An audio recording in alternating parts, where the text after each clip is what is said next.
Good morning, everybody, and welcome to your February SBDM webinar. So I have the agenda on the screen.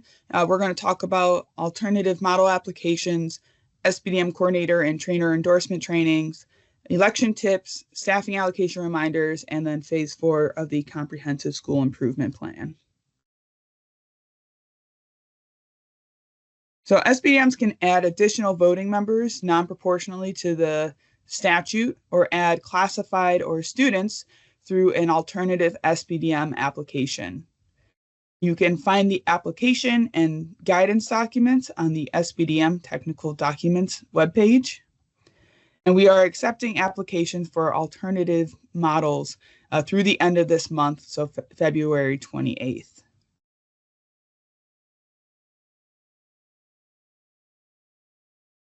We are gearing up for our endorsement training. We are offering 3 dates and times. So these are all virtual. We have April 8th at 1 p.m. Eastern, April 9th at 9 a.m. Eastern, and April 15th at 9 a.m. Eastern. You can register through the link within the PowerPoint. I also sent out an email. If you have any issues accessing the registration form, please let me know, and I'm happy to help you work through that.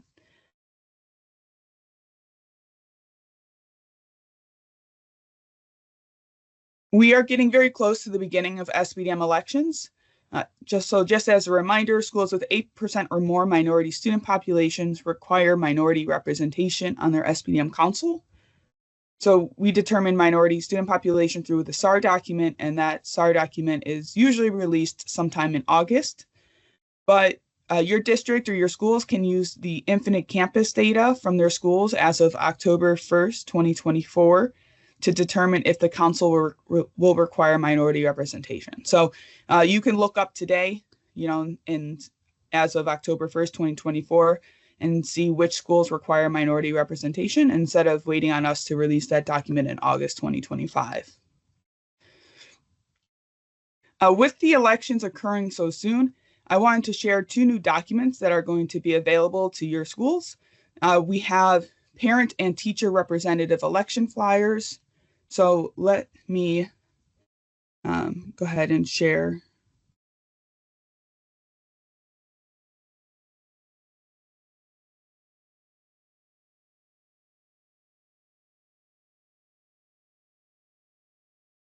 So this is our teacher SBDM council member election flyer.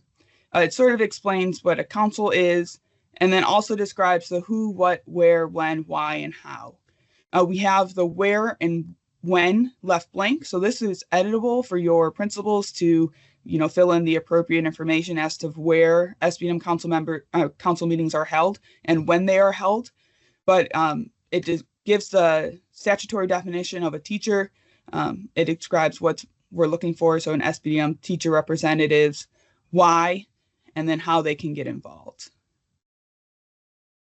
And in addition to teachers, we also have one that's for parents. So very similar setup. We have sort of a description of what an SBDM is, who, the statutory definition of a parent, what, where, when, why, and how, with both where and when left blank, so that your principals can go ahead and fill in that information. So let me get back to, oh no.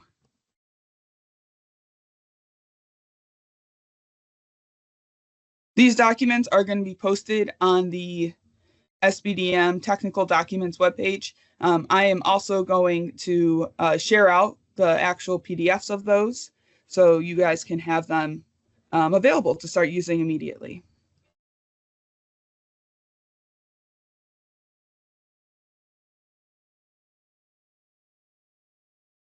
The determination for if a minority election is needed, is a 2-part process. So first, you're going to ask if there's 8% or more student population as of October 1st, 2024.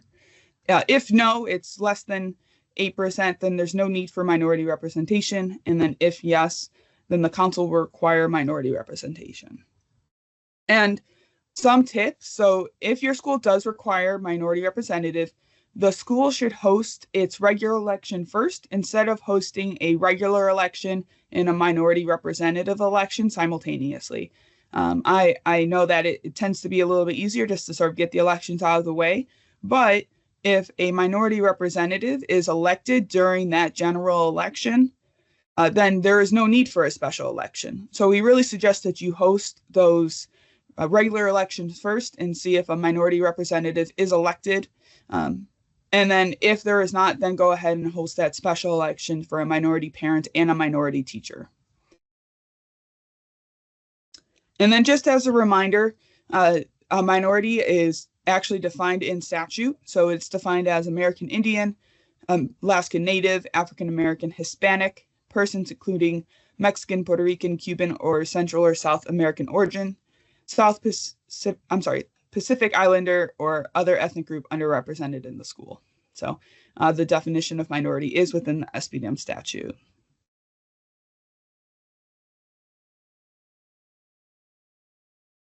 I just want to take a second to pause to see if there's any questions about the minority elections process or anything that we've discussed so far, or any other general questions.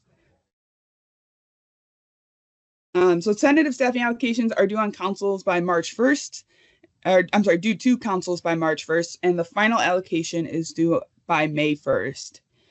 If there are any changes in the staffing allocation policies, those revisions need to be sent to the Kentucky Department of Education to review. I've received questions of, well, the way that we calculate it hasn't changed, but obviously the output has changed because our enrollment number has changed. Do we have to send that to you? And the answer is no. The only reason you would have to send any revisions if the way it is calculated has changed. If things are going to change because of just enrollment numbers, then that doesn't need to be submitted. So it's only when the policy itself is changed. If your district is planning to change the staffing allocation policy, you can find some guidance documents and the staffing allocation worksheet on the SBDM technical documents webpage.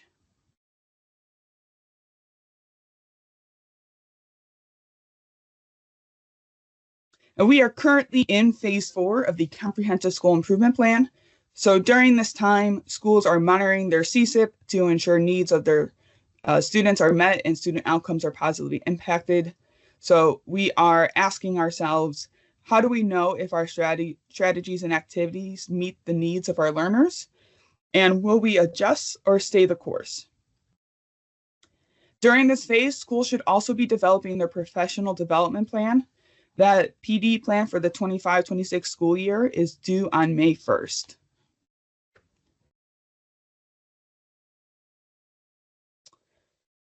So that's all I have for today.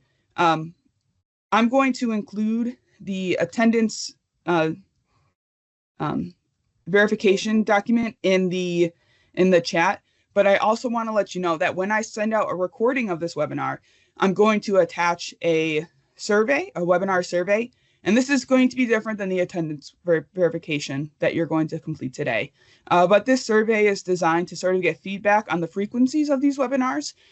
So I'm not going to share that document right now because I don't want to cause any confusion, but I just want to let you know that it is forthcoming. So I'm going to go ahead and share the attendance verification, and I'll stick around to answer any questions that you might have.